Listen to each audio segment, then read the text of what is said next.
dia, boa tarde, boa noite. Não sei que hora você vai estar assistindo esse vídeo aqui, né? Porque estamos ao vivo, né? Hoje é dia 3 de abril de 2022. Estamos ao vivo, mas também estaremos no canal do Movimento Acredito, com os cortes, com o vídeo inteiro e com os cortes. Eu me chamo Ibrahim, estou ladeado hoje na nossa banca com o Jairon Reis e vamos conversar com o professor Dimas Reis também? Dos Reis Ribeiro.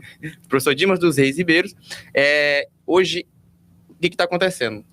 Este vídeo aqui, ele deveria estar rodando ao vivo no canal do Movimento Acredito, porque é o primeiro episódio do Pode Crer. Exato. Pode Crer é o podcast do Acredito. Aí o trocadilho, Pode Crer. Exato. Mas, por questões técnicas aqui, nós vamos rodar ele no canal do Pinheiro que Pensa e depois migrar para o canal do Movimento Acredito. Então sigam o Instagram do Movimento Acredito, sigam o canal do Movimento Acredito no YouTube e nós vamos estar fazendo esse trabalho aqui de chamar para bater um papo com a gente as maiores referências que nós tivemos aqui na cidade de Pinheiro em diversos assuntos e ninguém melhor, mais gabaritado para a gente começar com chave de ouro, né? Porque começar bem do que o professor Dimas. Professor Dimas, que é professor doutor da UFMA, Campus Pinheiro, doutor em Serviço Social, mestrado em História e Cultura pela Universidade Estadual Paulista Júlio de Mesquita Filho, Unesp, campus de Franca. Tem 4 livros publicados, participação em outros 5 e é ex-prefeito da cidade de Alterosa, Minas Gerais. Alterosas, Minas Gerais. Então, sem palavras, acho que depois dessa prévia aqui, que isso aqui não significa, é um resumo da síntese, mas estamos aqui hoje com o interesse de ouvir o que o professor Dimas tem para dizer, que eu tenho certeza que vai ser muito proveitoso para todos nós. E, Jairon, é contigo. Momento histórico, meus amigos. Essa data de hoje, doutor Ibrahim, como você está falando, nada melhor, acho que a gente começa com o pé direito, a gente traz aqui no Movimento Acredito. Primeiro, agradecer pela presença de todos aqui, pelo convite também. Estamos hoje com a ilustre presença, com o convite do professor Dimas Ribeiro. E eu quero aqui já, de antemão, primeiro agradecer a presença dele, mas dizer que eu sou suspeito para falar do quão feliz nós estamos, porque eu sou aluno do professor Dimas também, lá da UFMA. Tive o privilégio de ter 2 cadeiras com ele. E antes de começar aqui a conversa, eu quero contar um negócio para ele. A gente, nossa turma, o professor Dimas deu uma cadeira para nós, Ibrahim, que era dia de sábado. E geralmente, dia de sábado, os alunos estão cansados e a gente já está assim, poxa, a gente quer descansar. Só que a disciplina do professor Dimas, a gente aguardava a semana inteira para chegar o sábado, e era à tarde, né? Que é aquele horário que a gente está querendo dar uma volta, a galera mais jovem, mas a gente ficava ansioso, professor, para chegar o horário da sua aula, para a gente beber um pouco da fonte, adquirir um pouco de conhecimento. Então, quero deixar registrado isso aqui em público, o quão o senhor contribuiu para esse início de formação nossa. Todas as suas aulas, todas as suas palavras foram absorvidas e hoje eu estou muito feliz, o Movimento Acredito está muito feliz e o pessoal que está assistindo aí, que vai chegar umas pessoas também, né, Ibrahim, lá da Pinheiro que Pensa. Sim. Pessoal, já se inscrevam aqui neste canal, porque aqui, assim, vocês estão vendo como que está começando. Então, professor Dimas, obrigado novamente, tá bom? E bom dia e vamos ao nosso podcast. Bom, eu que agradeço, né, essa oportunidade. Aqui o Jairo, o doutor Ibrahim, a Thalita, o doutor Inácio, né, essa oportunidade da gente poder falar, da gente poder pensar, refletir, né? Eu fico lisonjeado com as questões que vocês falam, mas eu sou apenas um grãozinho de areia, né, no deserto, que acredita no ser humano, que acredita que o ser humano precisa viver para fazer história, né? E no momento que nós vivemos de seres tão desumanizados, hoje a nossa luta é para humanizar o ser humano, transformar o ser humano num ser verdadeiramente humano, que nós estamos totalmente desumanizados. Nós perdemos a nossa referência, e cada um que nos ouve pode parar e pensar, você realmente se sente um ser humano humanizado? O que eu preciso para ser um ser humano? Né? O ser humano precisa viver para fazer história, mas para ele viver e fazer história, o que é necessário? Né? O ser humano, para viver e fazer história, ele precisa de mais nada comer, beber, vestir, morar, as coisas mais elementares. Porque se ele não comer e não beber, você já tirou dele a possibilidade de ser humano. E as pessoas ficam fazendo, às vezes, discussões vazias, querendo discutir direita, esquerda, centro, sendo que o que nós devemos discutir é o seguinte: eu estou possibilitando a cada ser essa possibilidade única de ser humano. Porque nós só vamos ter essa oportunidade de ser humano, nós vamos ter uma outra oportunidade de ser humano. E se ela é uma única oportunidade que eu vou ter, será que é justo que alguém me negue, ou que alguém me tire, ou que alguém me prejudique nessa possibilidade de ser humano? Não interessa se você é católico, evangélico, neopentecostal, de direita, de esquerda, de centro, a sua cor, a sua ideologia. O que nós temos que pensar em primeiro lugar, e que eu falo todos os dias, nós somos, antes de qualquer coisa, seres humanos. E no momento que nós vemos seres humanos que precisam ser humanizados, e eu penso que quando vocês trazem essa discussão, né, eu acredito no ser humano que pensa. E para você ser um ser humano que pensa, que eu vi que alguém criticava ontem no Senadinho Pacaense, né, essa iniciativa de vocês, né, como que se fosse para pensar, deve ser o pessoal da academia. Pessoal, para você pensar, você não precisa ser da academia, né? Você não precisa ser da universidade. Sócrates, o grande filósofo, nunca foi da academia. O Sócrates deu os primeiros passos pensando a partir da sua realidade, perguntando o porquê de todas as coisas. O maior doutor da história, maior doutor do mundo, da universidade, ele nunca cursou uma universidade, mas ele se tornou o maior de todos os acadêmicos, o maior de todos os universitários, né?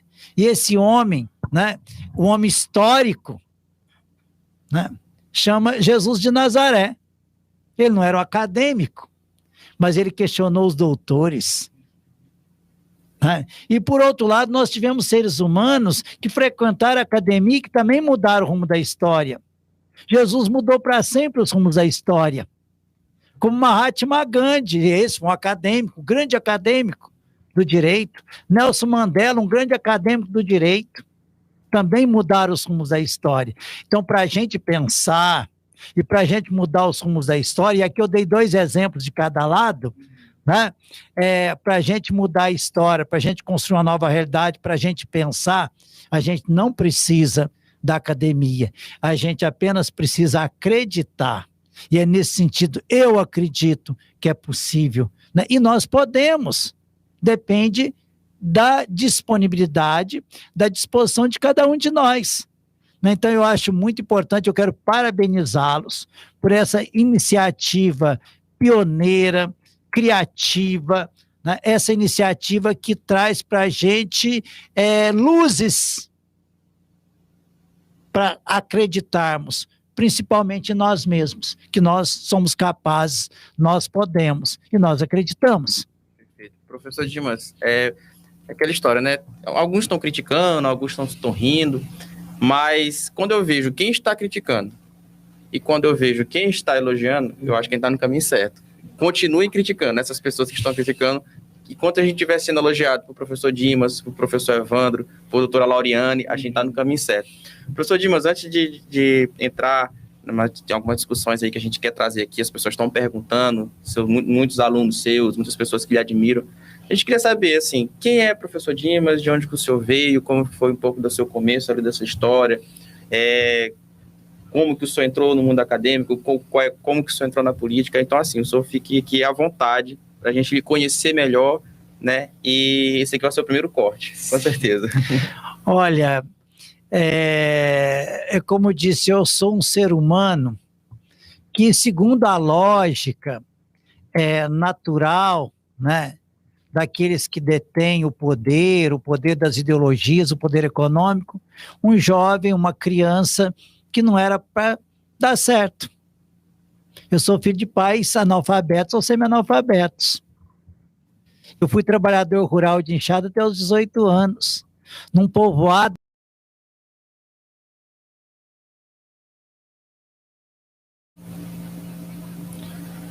Estamos ao vivo de novo aqui, tivemos uma pausa técnica aqui.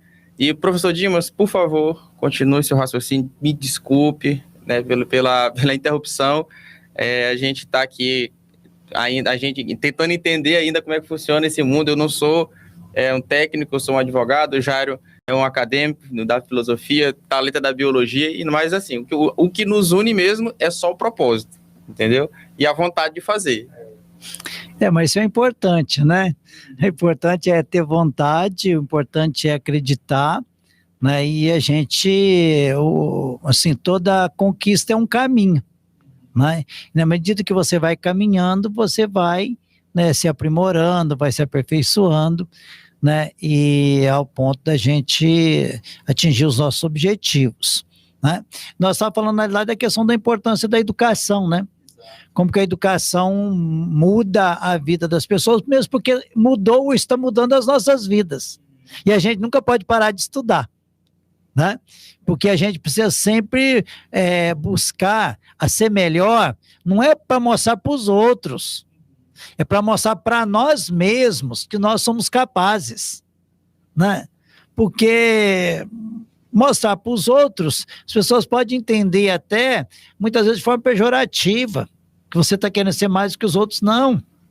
Você não tem que provar nada para os outros, você tem que provar para ti mesmo que você é capaz, que você acredita, que você sabe fazer, que você luta para conquistar o seu espaço na sociedade, que você quer ser diferente, não igual à grande maioria, porque para a grande maioria tanto faz como fez, né?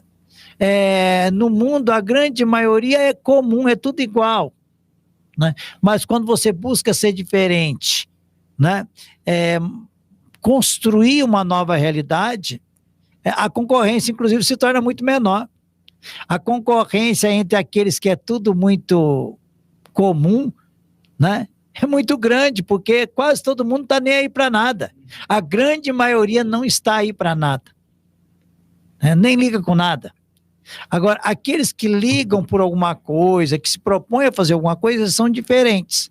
Agora, a gente tem que ter sempre a consciência que ser diferente vai incomodar alguém em um dado momento, né?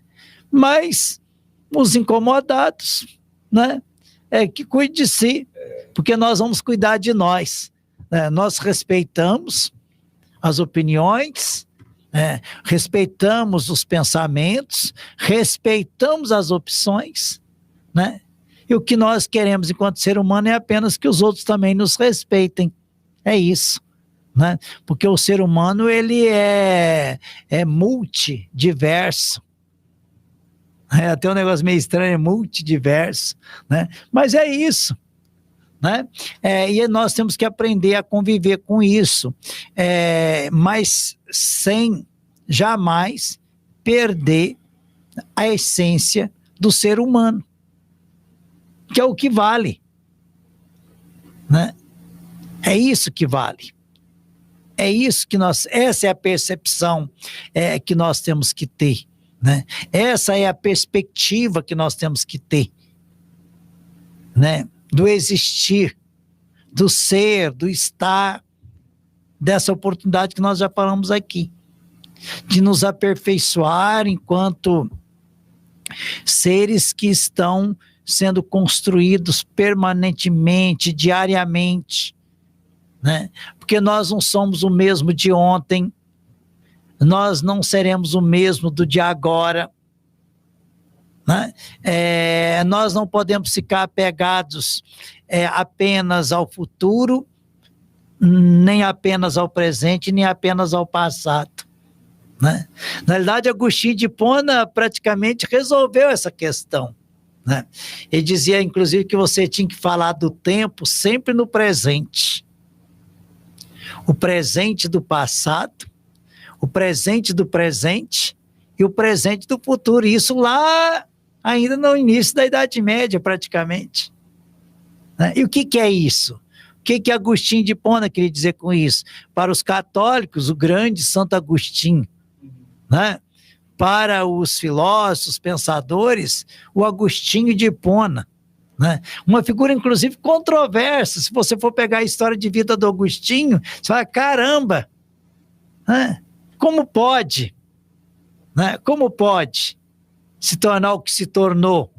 Grande filósofo, grande pensador, doutor da igreja, que teve na sua juventude uma vida totalmente desviada ou transviada, como diziam, né? Mas quando eu pego esse raciocínio que ele faz do tempo, né? O que é o presente do passado? É a memória. É a memória. E todos nós carregamos a memória em nós. O que é o presente do presente? É a percepção. É a tua capacidade de perceber a realidade, de perceber as coisas, de perceber as pessoas, perceber as desigualdades, perceber as injustiças, perceber as contradições. E o presente do futuro? O presente do futuro é a perspectiva, é o teu ideal, a tua disponibilidade de lutar, de transformar a realidade, de construir um mundo novo possível. Olha que pensamento extraordinário de Agostinho de Hipona, né? Lá do século IV, século V, da era cristã, né? Então você vê que por isso que a gente tem que estudar, a gente tem que ler sempre, para a gente poder compreender a realidade e às vezes compreender a nós mesmos, né? Da gente ser capaz de falar sempre no presente, mas com essas lições da memória, né? Com essas lições da percepção, que é isso que nos vai projetar enquanto um ser humano melhor ou melhorado. Porque todos nós temos a possibilidade de melhorar, de ser um pouco mais, de ir além. E é aquilo que diz que para a gente fazer uma grande caminhada, a gente precisa dar o primeiro passo, né? E de repente, eu vejo aqui vocês lutando com todas as dificuldades, vocês estão dando os passos desta longa caminhada, né? Que é, de repente, você pensar uma cidade melhor, uma cidade possível, uma cidade que esteja à altura dos nossos sonhos, mas sem perder de vista que a cidade dos nossos sonhos é aquela cidade que eu estou disposto a ajudar a construir. Como dizia Mahatma Gandhi, né? Você deve ser a mudança que deseja ver no mundo, né? Eu penso que essa é a grandeza dos nossos ideais, daquilo que nós precisamos buscar. Professor, e é muita vontade de fazer, né? Às vezes o que falta na gente hoje aqui de experiência para conduzir até mesmo a parte técnica, sobra de vontade. E eu estou muito feliz com isso aqui. Já estou vendo no olho dele, eu não sei se ele está percebendo, não sei se a gente está tendo esse feeling, mas a gente está muito feliz mesmo de estar começando isso. Era um sonho antigo, começou numa conversa de Guaraná, lá na praça, e tem a foto, tem registrado, de amigos, e assim, discutir Pinheiro de maneira técnica, responsável e coerente. Entendeu? É basicamente isso. Aí a gente está perguntando, vocês são do lado de quem? A gente não tem lado, a gente não tem lado político, a gente não tem ainda, nem vai ter, não estamos vinculados a nenhuma figura, nenhum medalhão da política, somos nós por nós mesmos. E estamos dispostos. Professor, eu queria lhe perguntar, e a gente já, praticamente toda a conversa, toda a roda de conversa volta para esse assunto, que é a educação.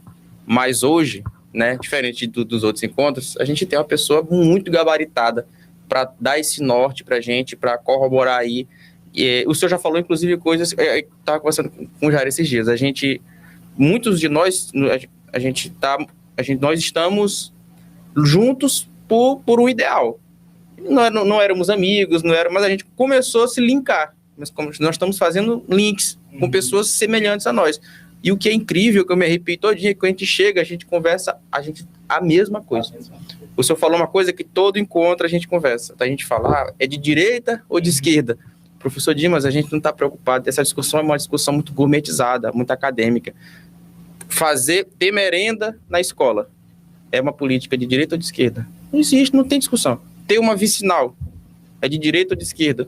Não, você ser contra isso é você ser contra a humanidade. Não, então, não é momento de desagregar, é de nos unirmos. Nós ainda não temos o luxo de discutir ainda planificação econômica, liberalismo, se a gente não tem nenhuma estrada, entendeu? Não tem nem comida. Como é que eu vou discutir? Para discutir política, eu tenho que estar de barriga cheia, no mínimo, né? E, professor Dimas, como que o senhor entende a relevância, no seu ponto de vista, qual é a relevância da educação para que nós tenhamos a possibilidade de ter um mundo melhor, mais justo, conseguimos esse êxito que nós estamos buscando no quesito de melhorar a vida das pessoas? O que a educação pode fazer por isso? Olha, a educação, ela é tudo. Quer seja a educação escolar, que seja a educação das relações interpessoais, né? Do tratamento, do respeito, né? Mas aqui, porque essa educação escolar, muitas vezes ela também nos conduz a trato, as ações, as práticas do que a gente chama aí, então, de uma educação nas relações interpessoais. A tendência, porque tem pessoas que são analfabetas e são extremamente educadas. E tem pessoas que são doutores e são extremamente mal educados. Agora, o que nós precisamos é criar oportunidades e possibilidades. Porque a vida é que vai construindo cada ser. Nos seus avanços, nos seus retrocessos, nas suas limitações. Mas o Estado, né, o Estado que eu concebo, o Estado que eu penso, enquanto ente, porque é um ente, né? O Estado por si só não faz nada, o município por si só não faz nada, são os seres humanos, no exercício das atividades do ente, é que é capaz de fazer alguma coisa, ou seja, vai voltar sempre ao ser humano. Daí a importância de formar o ser humano que vai ocupar as instâncias dos entes. No nosso caso, os entes federativos, o município, o Estado e a União. Formar o ser humano. E a educação cumpre esse papel, principalmente com a família. A família, todo mundo sabe que a família, né, embora tenha uma série de críticas, porque a crítica que se faz é aquele modelo de família burguesa, a crítica que se faz, aquela família individualista. Fulano de tal é contra a família. Não, para lá. Fulano de tal é contra aquele modelo de família burguesa, de família individualista, egoísta, opressora, aquela família que morava na casa grande. Essa é a crítica que se faz à família. Ninguém diz nós temos que abolir a família. Não. A família nunca foi e nunca será abolida. Agora, existem as concepções de família. Então, eu penso que a educação começa primeiro em casa. A educação começa primeiro na família. Porque muitas famílias, muitos pais e muitas mães descompromissados querem passar para a escola a educação. Na realidade, a escola é a segunda família. Mas a primeira família é a família onde ele foi criado, né?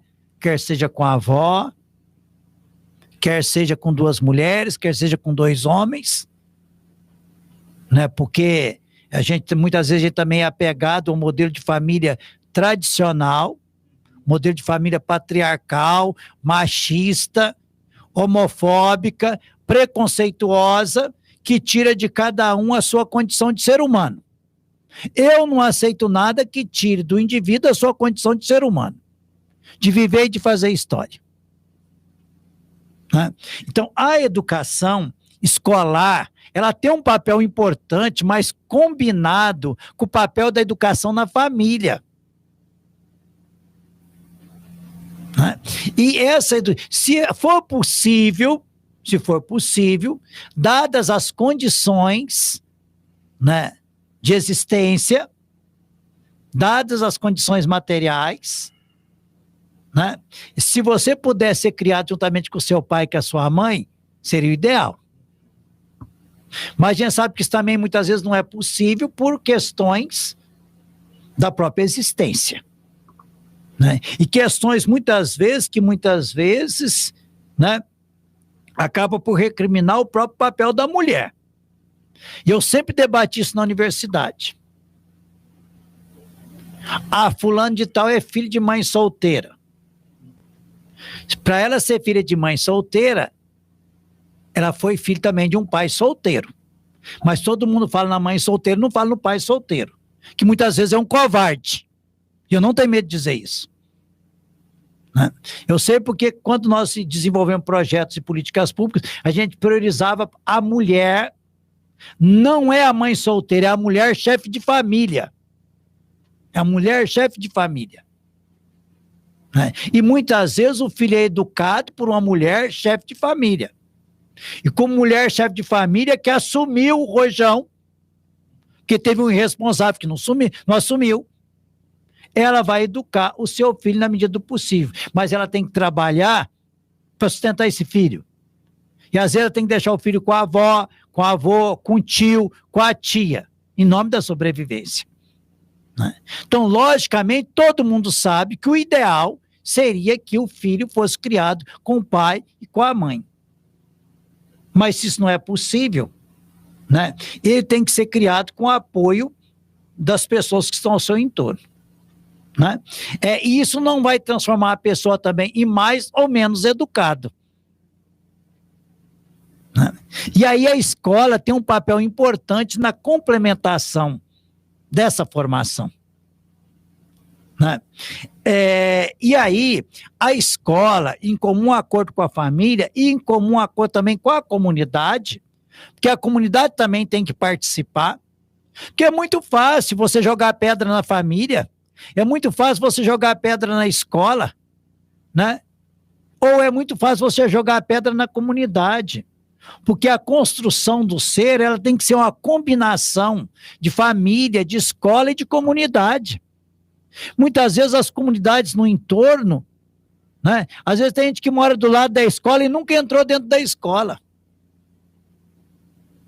Às vezes nunca contribuiu com o cotidiano, com a vida diária daquela escola. Mas para jogar pedra é o primeiro. Quantas e quantas vezes na comunidade que critica a escola, mas nunca foi lá na escola ver se está faltando alguma coisa na escola. Nunca foi capaz de ajudar em nada, de contribuir com nada.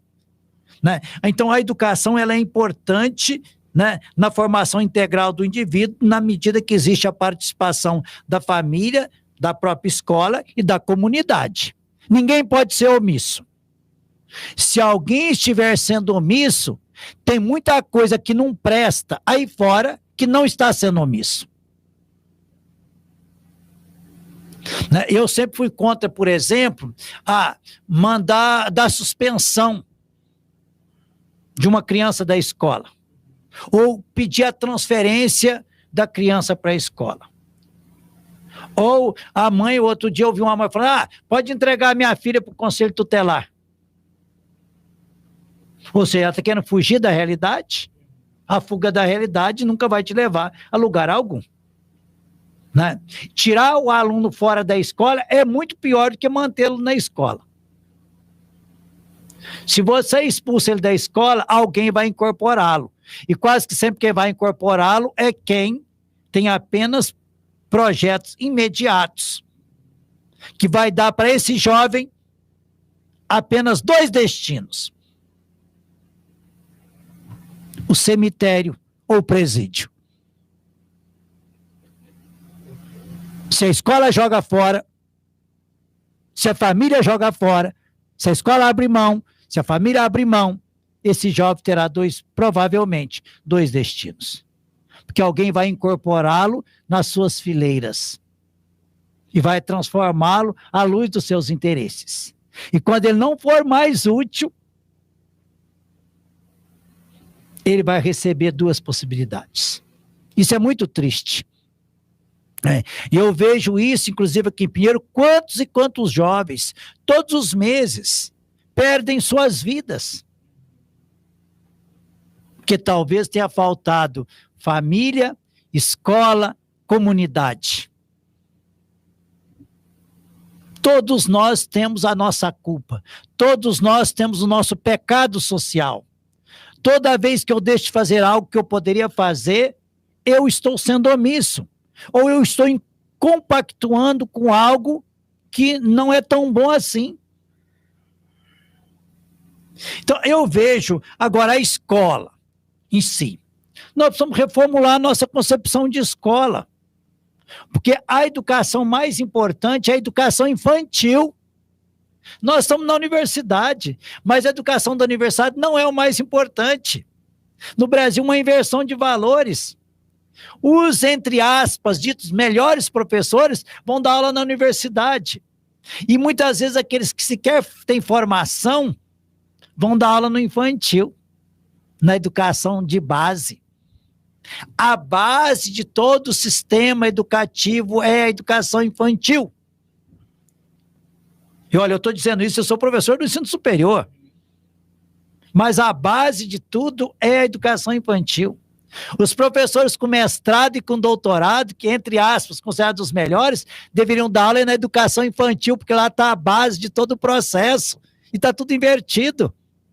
Não, eu pego as meninas, que a gente chama pejorativamente, que eu acho uma injustiça muito grande, de professorinhas. Muitas vezes não tem formação nem de magistério. Às vezes tem apenas o 9º ano, porque é uma questão de contrato, porque é uma questão de política, não, né? De politicagem. Ah, vou dar um contratinho para aquela menina que terminou o 9º ano, ela vai dar aula lá na escolinha do povoado, sem nenhuma formação, para atuar no momento que seria a base, o fundamento de todo o processo. Porque, olha, o que a gente não for capaz de fazer com uma criança na educação infantil, a gente não vai fazer no fundamental, a gente não vai fazer no ensino médio, a gente não vai fazer na universidade. Às vezes os professores reclamam lá na faculdade, mas tem aluno que chega aqui na faculdade e não sabe ler nem escrever. Eu falo toda vez, será que ele teve educação infantil? Será que ele teve educação infantil? Pessoal, isso é fácil da gente perceber, né? Eu tenho 2 filhos, um de 5, né? E uma de 3. São os presentes que Pinheiro me deu, além da minha esposa. O meu sonho era ter filhos, que eu realizei aqui em Pinheiro, né? E eu vejo a Elisa com 3 anos perguntando o porquê das coisas. O Nadir Otávio, né, que está lá no Infantil 2, perguntando o porquê das coisas, tudo eles querem saber. Querem saber. É na educação infantil que você... E os 2 estão na escolinha. Nossa Senhora do Sagrado Coração. Escolinhas do Padre Risso, que é o pioneiro, o baluarte, a memória da educação de Pinheiro. Eu tenho 6 horas de gravação com o Padre Risso, para ser transcrito, que eu gravei com ele, né? Onde ele fala o tempo todo da educação. E as pessoas não têm a dimensão o que esse homem fez na educação de Pinheiro. E muito que nós somos, ele é o grande patrocinador de tudo isso. Essa mania de educação. E ele fala no momento da gravação, eu sei que a educação incomoda, Eu sei porque que tem muito político que não gosta de educação. Porque a educação abre os olhos das pessoas, né? E eu não sei se vocês sabem, mas Pinheiro tem uma cultura de não investir na educação infantil. E essa é a obrigação primeira do município, ou dos municípios. Educação infantil não é obrigação do Estado, não é obrigação do governo federal. Educação infantil é responsabilidade do município. E aqui em Pinheiro, como o município sempre foi omisso, isso aí pode pegar anos e anos. Quem trouxe para si essa responsabilidade, esse compromisso foi Padre Risso. Educação infantil, educação de base, a que forma pessoas. Na educação infantil é a idade da curiosidade. Pessoal, é fácil da gente fazer uma simulação. As pessoas que estão nos ouvindo, professores, jovens, vocês querem ter prova disso? Faz o teste. Vai numa sala de 4, 5, 6 anos. Fala algumas palavras. Simula que você vai dar uma palestra. E depois pergunta para eles, alguém tem alguma pergunta? 99% das crianças vai levantar a mão. Nem que seja para perguntar uma coisa que não tem nada a ver. É a idade da curiosidade até os 6 anos. Todo mundo quer perguntar alguma coisa. E eles perguntam coisas que você não imagina. Eu já fiz esse teste várias vezes, não foi só aqui não. Fiz esse teste em Minas, fiz aqui em Pinheiro, fiz na Espanha, fiz no México. Criança, até os 6 anos, é semelhante no mundo todo. Até os 6 anos, a idade da curiosidade. Eles querem saber o porquê, eles querem perguntar. E às vezes pergunta tanto que até incomoda os pais. Que eles querem saber o porquê de tudo. E acaba incomodando os pais. E tudo bem, aí você vai ter a pauta do que eu estou falando. Até os 6 anos, a idade da curiosidade, do perguntar o porquê, de querer saber as coisas. Depois a criança vai ficando assim, meio inibida, né? 8, 9 anos, e nós temos esse teste também, 10 anos. Nós temos o mesmo teste. Nós somos nessas salas, nesses países que eu tive a oportunidade até hoje de fazer, de vivenciar, aqui no Maranhão, São Paulo, Minas, né? Você vai, por exemplo, com as crianças de 5º ano, 4º ano, 6º ano, né? E você simula uma palavra, vai parar, falar algumas coisas e pergunta, alguém quer fazer alguma pergunta, sabe o que eles fazem? A maioria deita na carteira. Abaixa a cabeça, ninguém quer perguntar nada. Ou seja, não tem mais curiosidade, não sabe o porquê, é a idade da inibição. E o pior de tudo isso que eu vejo é que a gente deixa de aproveitar essa idade de ouro, 5, 6 anos, e muitos de nós, por exemplo, eu tenho uma formação extremamente precarizada. Eu entrei na escola com 7 anos, quando eu não tinha mais curiosidade. Eu já entrei na escola na idade da inibição. Então, infelizmente, o que quero dizer com isso? Que os governantes do nosso país perdem a oportunidade de ofertar uma educação de qualidade na idade de ouro das nossas crianças. Ou, talvez, para ser até mais coerente, na idade de diamante. É o momento da lapidação. Que são 5 e 6 anos. Pessoal, se o nosso país, como fez a Finlândia, que se transformou em outro país em 60 anos, foi investir na educação infantil, que é a educação de base. O que você não for capaz de fazer na educação infantil, você não parar nas demais etapas. Então, eu acho que nós, aqui em Pinheiro, nós temos que ter um olhar muito especial com a educação infantil. Ela é a idade mais importante, né? Os melhores professores deveriam estar atuando na educação infantil e não na universidade. Né? Porque na universidade, praticamente, o professor, o pesquisador, né, você nem precisaria mais dele. Se apresentasse para você a lista de disciplinas que você tem que cumprir, o referencial bibliográfico, fala para você, vai ler e vai me apresentar aqui resenha, relatório, você nem precisa mais do professor, você só precisa dele para apresentar o projeto da disciplina, o resto você já tem consciência, você já é um jovem, você já é um adulto, você consegue se virar. Pesquisa na biblioteca, pesquisa no YouTube, pesquisa, sei lá, nas plataformas acadêmicas, Cielo, né? Google Acadêmico. Você mesmo vai descobrindo, vai pesquisando, você mesmo vai aprendendo sozinho. Você consegue aprender sozinho. Agora a criança ela ainda não aprende, não consegue aprender sozinha. Ela precisa de alguém para responder o porquê para ela das coisas. E muitas vezes a gente atrofia essas crianças. Cala a boca, você sabe que eu estou conversando? Aqui é conversa de adultos, né? Nossa, você gosta de perguntar o porquê de tudo, desculpa a expressão, mas me enche o saco. Né? Eu já vi pai, mãe, essa criança me enche o saco, tudo quer saber o porquê das coisas, e aí ela está matando esse desenvolvimento cognitivo dessas crianças. Né? Então, eu penso que a gente tem que pensar a educação do começo ao fim. Eu falo que aqui no Brasil a educação está virada de cabeça para baixo. Está virada de cabeça para baixo. Porque a gente reserva o melhor da educação para um momento que praticamente você não precisa dos melhores professores, dos melhores educadores. Tanto que você vai, por exemplo, na Finlândia, a maior parte dos professores que atuam na educação infantil tem mestrado e doutorado. Mas eles são preparados para aquilo. Então, Dima, você está falando muito, por que você não vai dar aula na educação infantil? Eu, primeiro, que eu não fui preparado no modelo de educação do Brasil para dar aula na educação infantil.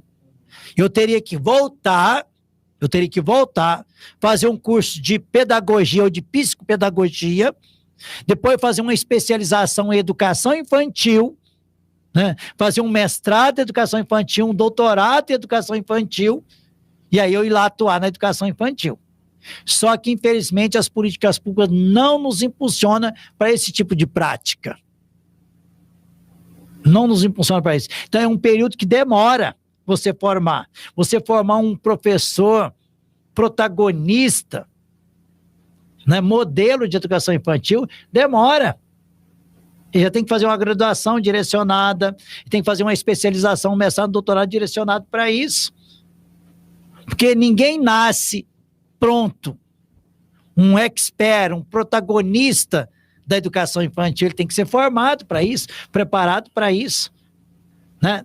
Eu fui formado numa outra perspectiva, mas eu sei, se eu pudesse começar novamente, hoje eu tenho 54 anos, eu sei que nunca é tarde para recomeçar, tanto é que eu recomecei com 50 anos fazer uma nova graduação e estou terminando agora o meu curso de serviço social, que a gente sempre pode começar novamente, e se lerdar, nós vou fazer mais algum outro, né? A França, né? Não dá para fazer muita faculdade ainda. O pessoal fala, puxa vida, o Edgar Morin fez 6 ou 7 ou 8 faculdades, né? Mas até os 80 anos ele ainda estava fazendo faculdade. Porque ele diz que, inclusive, esse é o segredo. O segredo da longevidade é você não dar lazer para os seus neurônios. Lazer, no que quer dizer, de deixar os seus neurônios parados. Quanto mais você pensa, mais você vive. Né? A partir do momento que agora eu já fiz tudo, estou parado, você neutraliza os teus neurônios, eles começam a ficar preguiçosos, você passa a não pensar mais, a não reconhecer mais nada e mais ninguém. Né? Que, inclusive, Edgar Morin é um autor humanista e que todos nós deveríamos ler. O último livro do Edgar Morin foi publicado o ano passado, maio do ano passado, aos 101 anos de idade, chama A Humanidade Caminha para o Abismo. Eu vi aquele título, comprei, fiquei chocado, e ele começa a mostrar por que a humanidade caminha para o abismo. Mas ele diz, calma, pessoal, não se assuste, eu disse que ela caminha, eu não disse que ela está no abismo. E enquanto ela está caminhando para o abismo, nós podemos dar meia volta. E ele fala que a gente vai dar meia volta do caminho para o abismo através da educação. Perfeito. Então eu penso que isso é importante para a gente refletir permanentemente, em todos os espaços onde forem possíveis. Né? Essa educação que liberta as pessoas. Né? Essa educação que humaniza as pessoas. Essa educação que torna as pessoas melhores. Né? E talvez é por isso que muitas pessoas têm tanta preguiça. Né? Porque as pessoas querem ficar na mesmice. E se as pessoas ficam na mesmice, ela mantém a família dela na mesmice, ela mantém a comunidade, o povoado dela na mesmice, mantém a cidade dela na mesmice, e tudo vira mesmice. E nada avança, e nada evolui, e nada progride, e sempre os mesmos problemas, as mesmas situações. Por quê? Porque a maioria das pessoas escolheu viver na mesmice, ou viver dentro de um quadrado. Ou viver dentro de um quadrado.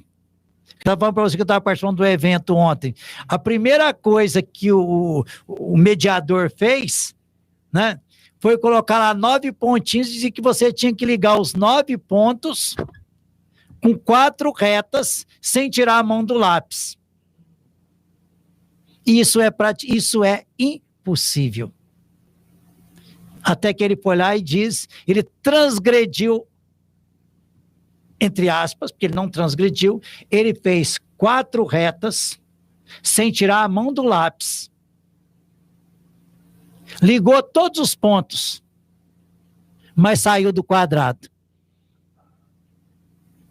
E nós queremos sempre ficar dentro do quadrado, ou seja, sempre na mesmice. A gente não é capaz de avançar 10 centímetros além do quadrado, além do padrão. A gente não é capaz de inovar. E ele mostrou que é possível você ligar 9 pontos sem tirar a mão do lápis, só que saindo do quadrado, saindo da mesmice.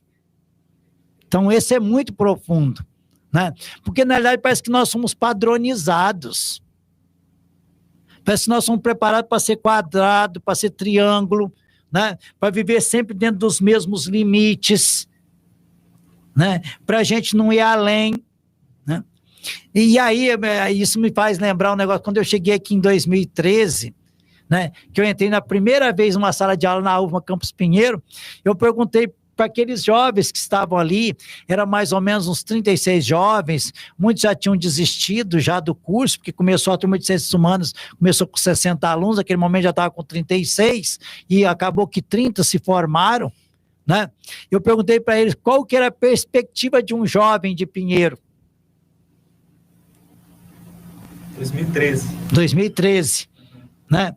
E a maioria me disse que a perspectiva era que eu estava ali fazendo faculdade, mas sabia que ia fazer faculdade, não ia ter emprego, porque aqui para ter emprego, para conseguir um contrato, tinha que beijar a mão de A ou de B, né? Mas que eu estava fazendo a faculdade, mas que a perspectiva mesmo de um jovem não é a minha, estou dizendo, não é a minha, mas a perspectiva do jovem aqui é ter uma pop, um bis e uma radiola. Muitos me falaram isso. Para lá, o que é isso? Vocês estão na universidade. Vocês têm que a perspectiva de vocês é fazer uma especialização, fazer um mestrado, fazer um doutorado, né? Prestar um concurso, né? Não interessa. Olha, eu saí lá do interior de Minas Gerais e prestei um concurso, atravessei quase que o Brasil para vir estar aqui nessa noite com vocês. Né? Para quem faz uma faculdade não tem fronteiras. Quando você faz uma faculdade, você se dedica naquela área, naquela pesquisa, as janelas do mundo se abrem para vocês. Olha, pessoal, vocês não imaginam como é emocionante, né? Fiquei 15 dias na Espanha dando palestras e eu ficava pensando toda a minha história. Como pode um menino de pé no chão, que saiu lá do interior de Minas Gerais e está sentado aqui diante de um auditório cheio, na Universidade de Alcalá de Henares, que é uma das mais antigas do mundo, falando para um povo que fala inglês, espanhol, francês, e eu falando em português. Como pode? E aí eu fui entendendo que só foi capaz porque quem me propiciou isso foi a educação. A mesma coisa depois aconteceu no México. E a mesma coisa já aconteceu comigo em vários lugares do Brasil, onde eu sou chamado para falar, para dar palestras, para fazer conferências, né, em universidades, escolas, né? Porque eu adoro fazer isso, porque na verdade eu me sinto obrigado a retribuir para a sociedade, retribuir para as pessoas, é uma forma de gratidão, porque eu sou uma somatória de sonhos, de ideais, de 99,99% dos seres humanos. Todo mundo quer viver, todo mundo quer ter uma vida boa, todo mundo quer ter uma vida melhor. Quem que não quer?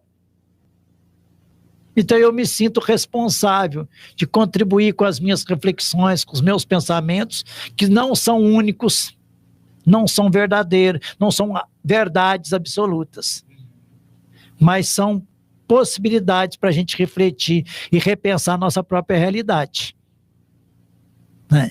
E mais uma vez reafirmo isso, a importância do que vocês estão fazendo. Vai dar certo. Nós acreditamos. Professor, posso só fazer uma perguntinha bem rápida? Lembrando que daqui a pouco, né, Ibrahim, a gente vai trazer Thalita aqui para ler algumas perguntinhas dos seguidores, mas eu quero só deixar uma pergunta, pegando um gancho com o que o senhor está falando. O professor Dimas foi prefeito, foi gestor da cidade lá em Minas durante 2 mandatos. 2 mandatos. Certo. Eu queria perguntar para o senhor, como que o senhor, com qual olhar o senhor olhava para a educação lá, e como que o senhor faz essa analogia de como o gestor daqui da nossa cidade olha para a educação daqui da nossa. O senhor é professor também da Universidade Federal, e essa semana retrasada a gente conversando, nós somos alunos de lá também, a gente se sentiu na obrigação de comentar que a rua de acesso à universidade ela estava precisando de um olhar, talvez, público. Então a gente queria, nós aqui do canal, a gente queria saber do senhor, como que o senhor vê, como que a educação é vista aqui pela gestão pública. O senhor faz uma leitura disso? Conte para nós, por favor, como que o senhor vê isso. Olha, a educação, ela só dá certo se o gestor estabelece ela como prioridade. Prioridade em todos os níveis. Porque tem coisas que não é competência do município, mas ele pode ter como prioridade no sentido de impulsionar, de incentivar, de colaborar, de contribuir, né? Isso eu tive sempre muito claro para mim, né? Quando eu me propus, primeiro, eu fui vereador por 4 anos na minha cidade. 4 anos que eu não recebi salário de vereador. O salário de vereador ia para as escolas, para o asilo, para as creches. Eu fiz um compromisso meu, moral. Eu sou professor. Eu ganho pela minha profissão. Reunião de vereador era uma vez por semana. Eu não tinha coragem de receber aquele dinheiro, ficar com esse dinheiro para mim. Eu tinha minha profissão. Então esse dinheiro ia para ajudar as escolas, creche, asilo, que era um compromisso, né? E isso deu choque, eu cheguei até a apanhar numa sessão da Câmara por causa disso. Fui agredido pelos demais companheiros, porque muitos faziam daquela atividade a profissão. E política não é profissão, política é serviço. É servir a sociedade. Fazer política é cuidar das pessoas. Mas cuidar das pessoas criando oportunidades, criando possibilidades, e não aliciando as pessoas, e não criando redes de dependência e de clientelismo, subjugando as pessoas, oprimindo, escravizando as pessoas. E a gente fazia aquilo de forma gratuitamente, porque eu acredito na educação, e eu sou educador. Eu acredito na política como serviço. E era muito difícil você mudar essa mentalidade das pessoas. Porque as pessoas acham que porque você é vereador, você é prefeito, você é o patrão. Muito pelo contrário, você é o empregado. Porque quem paga o seu salário é o cidadão. Quem paga o salário do vereador, quem paga o salário do prefeito. Às vezes as pessoas achavam um absurdo eu ir junto com os pedreiros, com os serventes, para as obras. E olha que naquela época não tinha redes sociais. Hoje tem um prefeito que faz muito bem isso, que usa bem as redes sociais, que é o prefeito de Colatinos, o Serginho. Eu fazia daquele jeito, as pessoas, mas isso é um absurdo. Presa já que o prefeito tinha que andar com paletó engravatado. Aqui não é possível, porque aqui é calor, mas lá é frio. Tem muito prefeito que anda de paletó, de gravata, de sapato encerado, brilhando, né? Eu calçava uma botina, uma roupa comum, e eu ia junto pregar prego em ponte, fazer ponte, mas isso é um absurdo. Pessoal, isso não é um absurdo, eu sou empregado. Número 1, Eu sou funcionário no mundo do município, eu sou empregado no mundo do município, e eu tenho que ir lá junto com os funcionários do município dar exemplo. Né? E eu ia para as escolas fazendo a mesma coisa. Né? Na época teve muito professor que não votou para mim, inclusive, dizer que eu ia para a sala de aula para ver como é que eles davam aula, para ensinar para eles dar aula. Eu nunca fiz isso. Mas eu ia visitar a escola, tinha professor que me dizia, os alunos querem que o senhor venha aqui na sala. Eu ia entrar na sala só com a autorização do professor, porque o professor é a autoridade máxima da sala. Se eu ia na escola, eu ia na cantina, tomava merenda, o café da manhã na escola, porque nós implantamos café da manhã na escola. Isso é condição de aprendizagem. Muitas crianças não aprendem por fome. Que sai 4, 5 horas da manhã, no meu município acontecia isso, para ir para a escola. Mal dormia. E um pai e uma mãe, muitas vezes, não tem condições de dar um café da manhã para um filho que sai 5 horas de casa, 4 horas de casa para ir para a escola, pegar o transporte escolar. Nós colocamos café da manhã na escola e será sagrado. Pode faltar dinheiro para tudo nesse município, mas para o café da manhã da escola nunca vai faltar dinheiro nesse município. E para merenda a mesma coisa, que na verdade lá não foi abolido o termo merenda. Não é mais merenda na escola, é almoço na escola.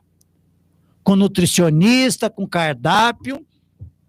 O café da manhã também tinha um cardápio, com nutricionistas, pessoas que estudaram para isso, sabiam preparar, né?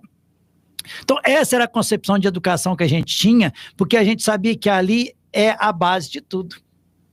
E a gente percebia, sabe? Os professores me chamavam, os diretores, porque a minha secretária de educação era minha ex-aluna. A minha secretária de planejamento era minha ex-professora. As diretoras de escola todas eram minhas ex-alunas. Então a gente tinha uma relação muito interessante, porque eu ajudei a formar e depois eles me ajudaram a governar. Nunca feche os olhos para algo de errado. Denuncie. Denuncie. Falava para os professores, para os diretores, para a secretária de educação. E falava ao vivo na rádio, no programa O Povo Pergunta e o Prefeito Responde. Não poupe críticas. Me ajude a encontrar os erros. Me ajude a consertar os erros. Né? Porque isso é uma ação pedagógica também. É uma didática. Né? E aí, os diretores me chamam, professor, vem cá para o senhor ver a escola. Para o senhor ver os alunos. Olha lá. 2, 3 alunos, 7h30, 8 horas já dormindo na carteira. O que era aquilo? Era a fome. Não tomou café da manhã. E nós começamos a perceber que com o café da manhã na escola começou a mudar a aprendizagem. As crianças ficarem mais ativas, mais atuantes. Com a alimentação escolar, porque o dinheiro dá, tem um blá blá blá, porque vem muito pouco dinheiro. Vem pouco, mas se for bem gerido, dá para dar alimentação de qualidade. Porque nunca faltou arroz, feijão, a carne, um legume, uma salada na alimentação escolar da minha cidade. Porque eu, como educador, também tinha que ter educação com prioridade. E eu tinha que investir na formação dos meus professores. Todo mês tinha capacitação dos professores. Eu levei para lá o curso de pedagogia, depois levei especialização em psicopedagogia, fazendo parcerias com universidades públicas e privadas para formar os professores, para atuar na educação infantil, em todos os demais níveis. Né? Mas a educação era prioridade. Os professores ganhavam pouco. E ganhavam pouco, e ganham pouco no Brasil inteiro. Até uma ofensa que se faz com os educadores. Porque o professor da educação infantil, da educação básica, ele forma, né, até propaganda aí, forma todas as demais profissões. E por que ele é o que ganha menos de todas, se ele forma todos? Mas é porque a educação não é prioridade. A educação não é prioridade. Né? Então, o que nós fizemos lá para motivar os professores? Plano de cargos, carreiras e vencimentos. Fez uma especialização, cada curso de 90 horas, mais 2%. Fez uma especialização de 390 horas, 5%. Fez um mestrado, 30%. Fez um doutorado, mais 50%. Né? E a gente foi incentivando e melhorando, né, a vida das escolas, com qualidade. Agora, Olha, uma coisa que eu observo muito, que eu observava e observo até hoje. A pessoa fala, não tem dinheiro para educação. A gente fala isso. Muito gestor fala isso. Não tem dinheiro para educação. Mas tem dinheiro para pegar o ônibus da educação e levar para culto, para procissão, para jogo de futebol, para excursão. Dinheiro da educação sendo desviado através dos veículos da educação. Eu fiz um pacto com os professores, com os pais. Se um dia vocês virem algum motorista ou alguém usando um ônibus, uma perua Kombi da educação, fazendo coisa que não seja feita da educação, chama a polícia e manda prender o ônibus e o motorista e manda me avisar. Dinheiro da educação é da educação. Não usa para saúde, não usa para cultura, não usa para nada. Cada dinheiro no seu devido lugar. Dinheiro da educação, da saúde, da assistência social, do meio ambiente. Critérios. Porque tudo, eu estou falando tudo isso dentro da educação, porque tudo isso é educação. Você tem que educar as pessoas que é possível você ter um planejamento, você ter uma disciplina, você ter um rumo, e você fazer as coisas darem certo. Né? Então, a educação para a gente era prioridade, porque ela era a mola propulsora. Mesmo porque eu, prefeito, educador, secretário de educação, educador, os diretores de escola, educadores. Todos eram educadores. Né? Fizemos a melhor educação do mundo? Lógico que não. Muitas dificuldades, muitas debilidades. Tivemos que construir escolas, construir cantinas. Né? Mas algumas coisas nós conseguimos avançar e que eu não vi mais em lugar nenhum do Brasil. Toda a escola minha tinha um gabinete odontológico para cuidar do dente das crianças. Toda escola, um consultório dentário. Criança tem dor de dente. Dor de dente não deixa a criança aprender. Aliás, quem já teve dor de dente sabe o que é terrível uma dor de dente. E muita criança tem dor de dente na escola. Aí nós colocamos um dentista em cada escola, né, um consultório odontológico em cada escola, para cuidar das crianças. Porque quando você cuida das crianças, você está construindo um novo adulto. Sabe? E isso é educação. Então, a gente às vezes não tem a percepção do poder que tem uma escola e do poder que tem a educação para mudar a vida das pessoas e construir uma outra pessoa. E logicamente que depois nós investimos também no ensino, apoiamos o ensino médio. A escola era do Estado, mas a diretora um dia falou da escola do Estado que não era funcionário do município. O meu sonho é que tivesse café da manhã na escola do Estado. Nós temos condições de fazer isso, então vamos colocar café da manhã também na escola do Estado. Que a gente já fazia o transporte escolar para as escolas do Estado, né? Por que a gente não pode também, então, se tem condições, vamos fazer o café da manhã também na escola do Estado. Então, tem condições de fazer uma série de coisas. Agora, precisa de uma coisa, honestidade. E uma coisa, quem nos ouve tem a consciência disso. Quem é capaz de desviar 1 centavo, desvia 1 milhão. Então, não comece. Porque se desviar 1 centavo, vai desviar 1 milhão. Basta começar. Né? Uma coisa que a gente sempre prezou, né?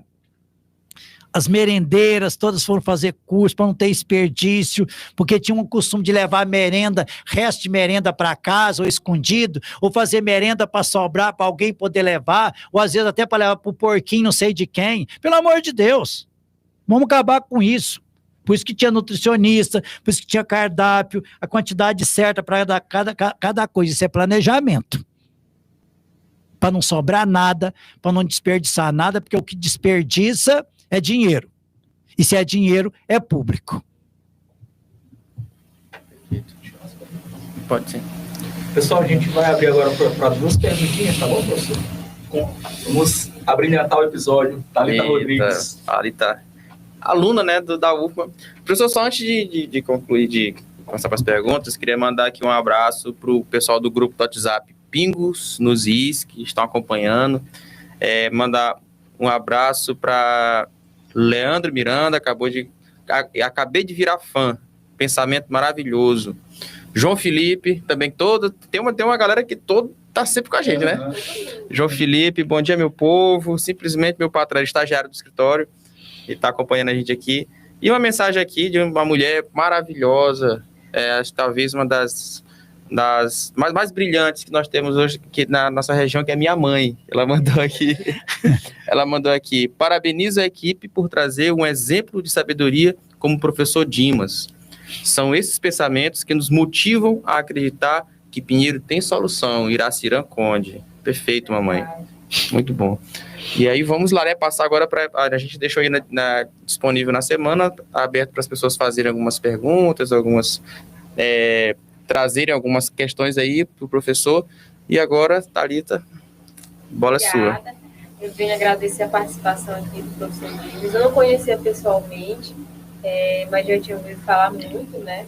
Um professor, um educador maravilhoso da universidade, apesar de ser de um curso muito bem diferente, né? Mas a gente, inclusive, é no mesmo prédio, mas eu já tinha ouvido falar. E o senhor falando aqui tantas coisas maravilhosas, assim, que realmente pode ser feito pela cidade que vivemos, porque o senhor conseguiu fazer isso, dá uma esperança muito grande de ver que meu filho vai poder viver uma educação ainda melhor, vai poder conseguir fazer coisas, cursos aqui, enfim, vai poder ter uma educação, uma convivência maravilhosa. Eu acho que é questão de planejamento, como o senhor falou, força de vontade, né?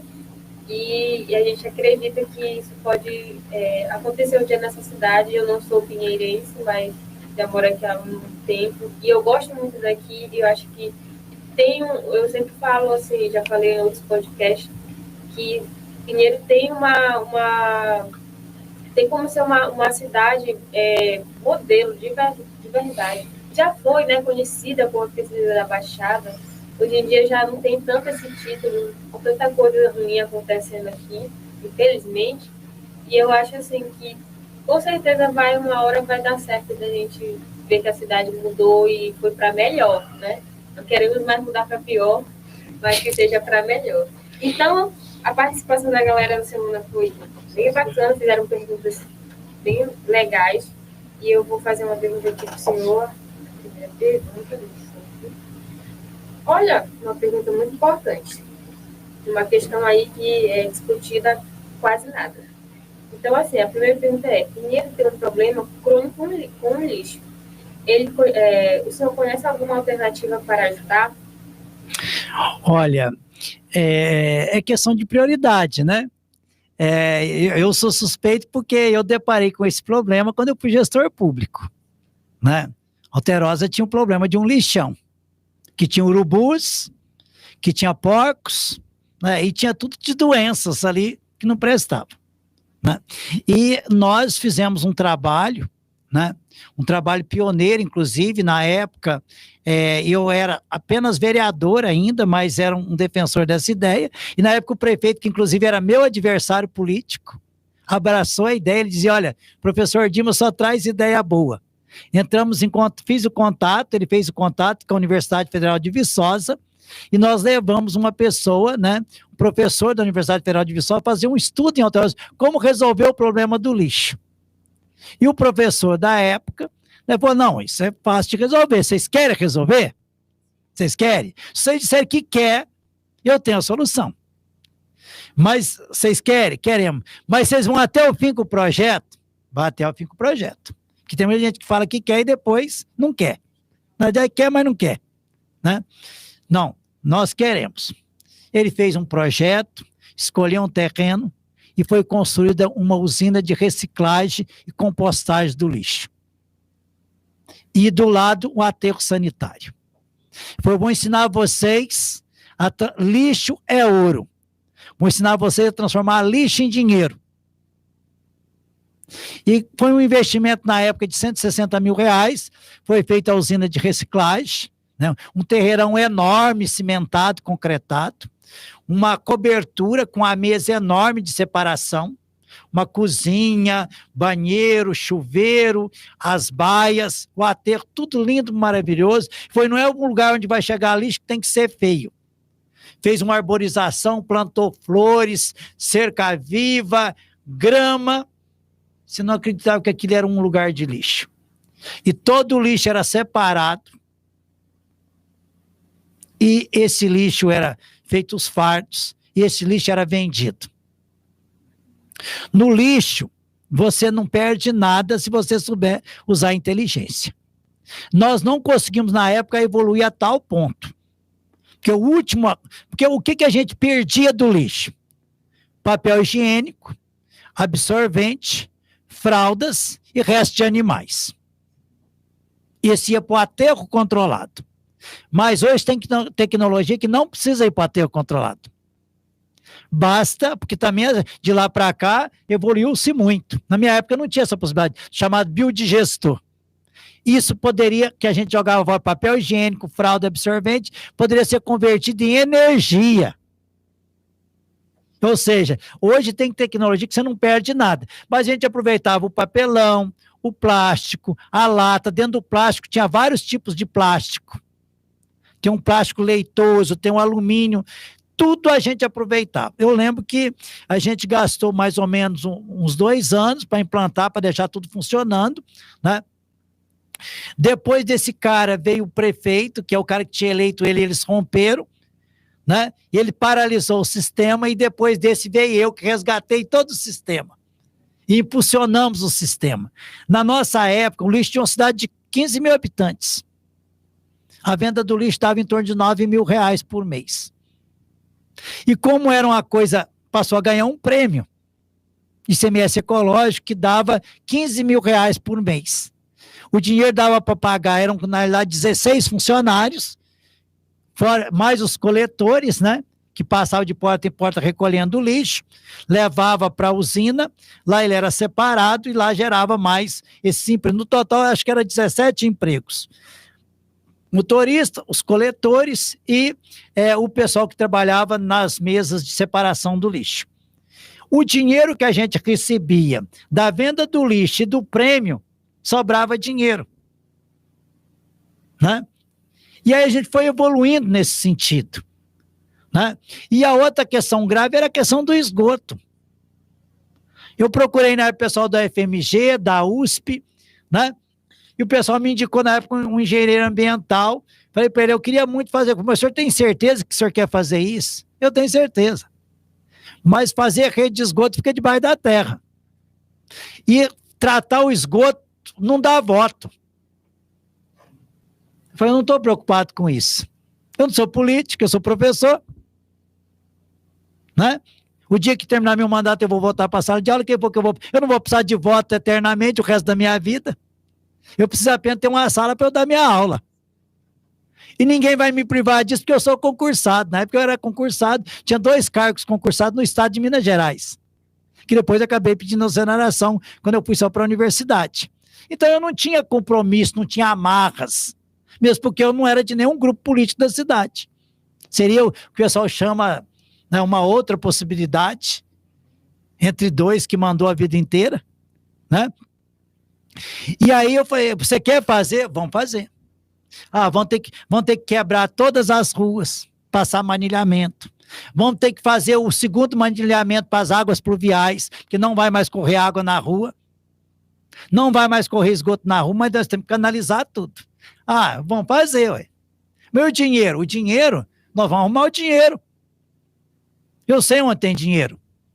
Se eu tiver um projeto chancelado por uma universidade, por técnicos competentes, né? Porque ninguém, deputado, senador, governo, ninguém quer colocar dinheiro em projeto que vai fracassar, a não ser que ele seja mal intencionado. Se ele for bem intencionado, todo mundo quer ser parceiro de um projeto que vai dar certo. E aí começou o trabalho de canalizar o esgoto e canalizar as águas pluviais. Todo o esgoto da cidade foi canalizado.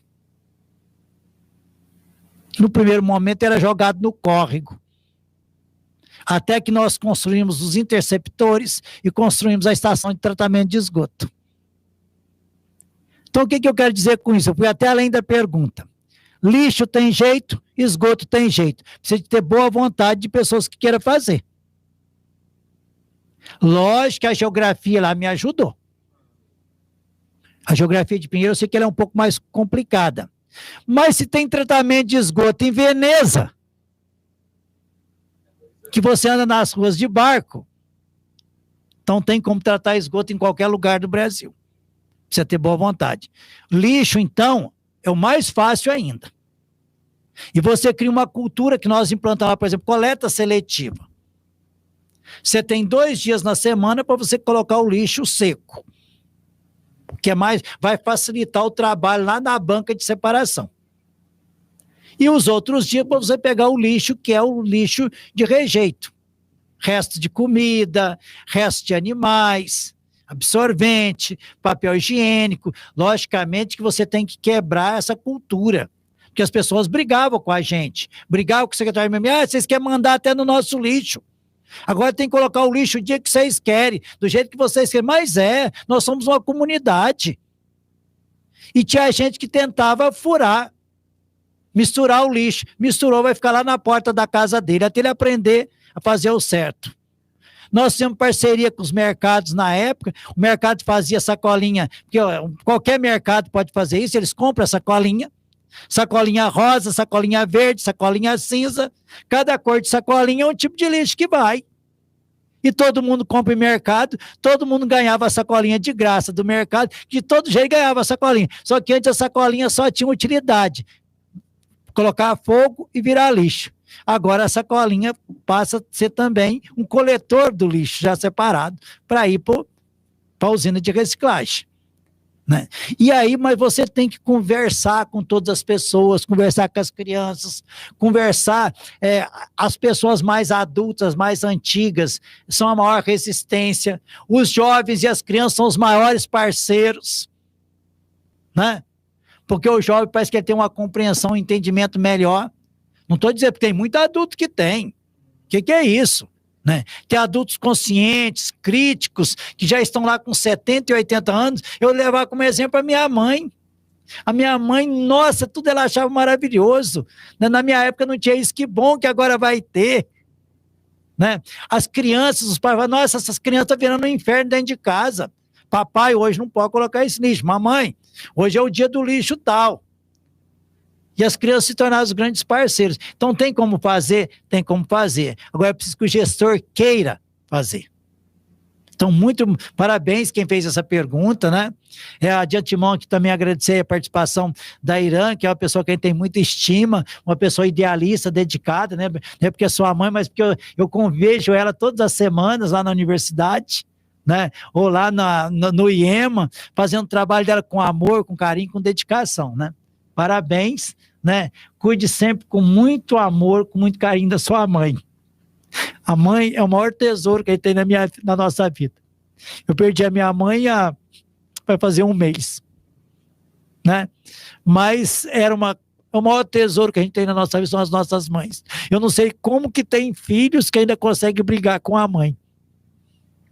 Porque, olha, é uma coisa extraordinária. Mãe é mãe em qualquer lugar do mundo, né? Então, quem tem mãe, quem nos ouve, trate a sua mãe sempre com muito carinho, com muito amor, com muita compreensão. Mamãe, professor, ela é fundadora de uma escola na pedagogia que ela só usou comigo e com o Gessé. E Paulo Freire é pai do construtivismo, Sim. Da educação. A educação ela tem que ser construída e tudo. E mamãe lá em casa, a gente foi adepto do pressionismo. Pressão mesmo. Ou faz, ou apanha e faz depois. Então, deu certo, né? Deu certo. Então, professor Dias, tem mais uma pergunta aqui, que diz o seguinte: como a história de Pinheiro pode provocar ações no presente para um futuro melhor? Olha, a história, ela está sempre sendo revisitada, né? O pessoal fala assim, a história tem que ser reformulada. Não, a história tem que ser revisitada. E ao longo dessa história, você tem que ver o que deu certo, o que deu errado, o que poderia ser feito para que fosse melhor. Nós não podemos negar o nosso passado. E se a gente for pegar a história de Pinheiro, por exemplo, olha, hoje eu sou filho de Pinheiro, que eu recebi o título de cidadão pinheirense, né? Eu tenho muito amor por essa terra, e eu chego até a dizer que Pinheiro é minha terra prometida. É como se uma voz, uma energia universal dissesse: professor Dimas, vai, faz o concurso, né? Encara a terra que eu te indicarei. E foi Pinheiro. E foi uma escolha, porque eu poderia ter escolhido Codó ou São Bernardo. Eu escolhi Pinheiro, né? E a minha terra prometida, porque aqui eu conheci minha esposa, professora Sânia, né? Que me deu 2 filhos maravilhosos. Então, Pinheiro, né? Não por ter recebido o título, porque Pinheiro já era minha terra, né? Porque ela me deu o que eu mais tinha vontade na minha vida, né? Mas isso não quer dizer, né, que eu tenho que concordar com o que acontece aqui, ou com o que aconteceu no passado. Porque a história de Pinheiro, o alicerce, a base da história de Pinheiro, o ponto de partida da história de Pinheiro, é uma história de luta, de sofrimento, de morte e de muito sangue.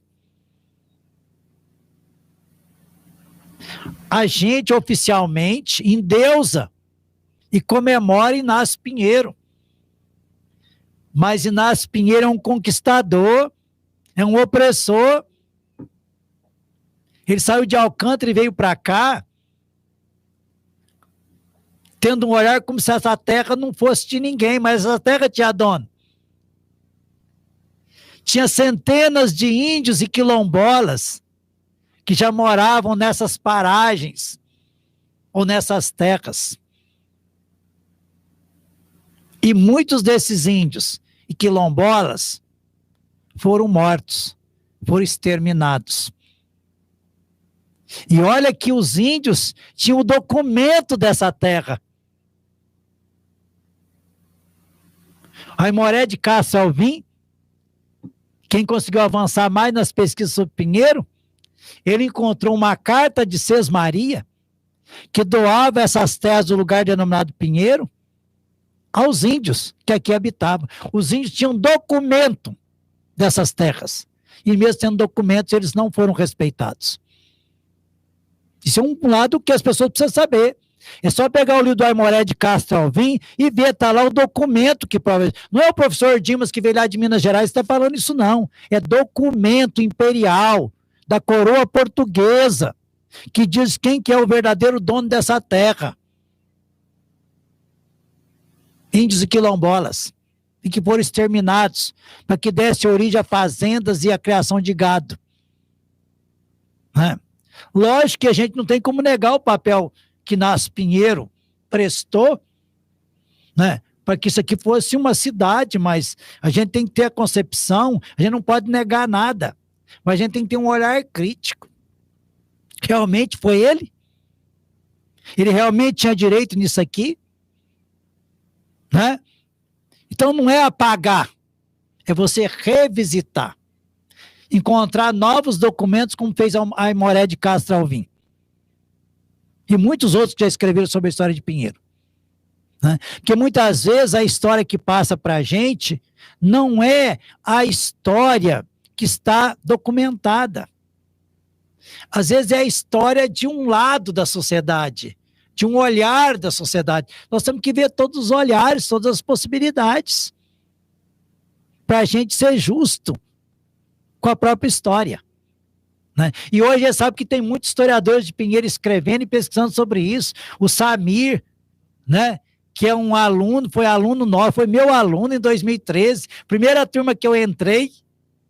Né? Hoje o Samir é mestre, está terminando o doutorado, tem 2 livros já publicados, Um Filho de Pinheiro, né? E que, inclusive, está revisitando e ajudando a reescrever, com base em documentos e pesquisa histórica, a história de Pinheiro. Inclusive, a gente levou ele lá no canal. Sim, sim.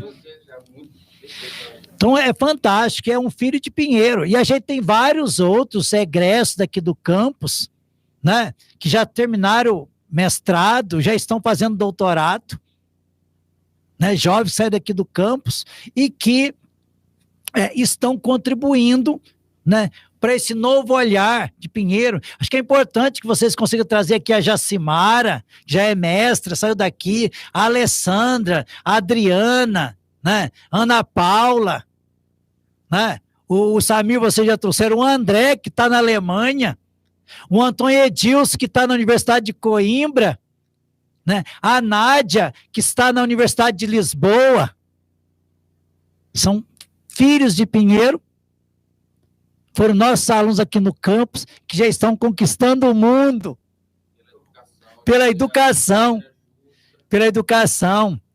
A Nádia e o Antônio Edilson fizeram processo seletivo para fazer mestrado na Universidade de Coimbra e na Universidade de Nova Lisboa.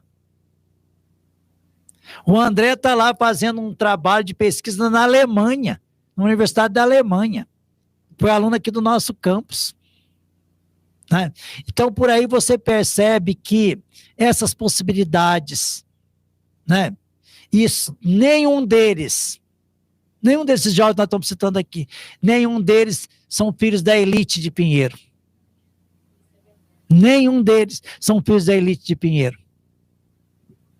Para ver que você não precisa ser da elite para você dar certo. Você não precisa ser filho de político para você dar certo. Você precisa ter vontade, você precisa acreditar que é possível. Né? Então eu penso que nesse sentido, né, todos esses jovens, né, nós não somos dono do conhecimento. O professor universitário, no meu caso, eu sou apenas um mediador. Eu tento indicar ou apontar possíveis caminhos.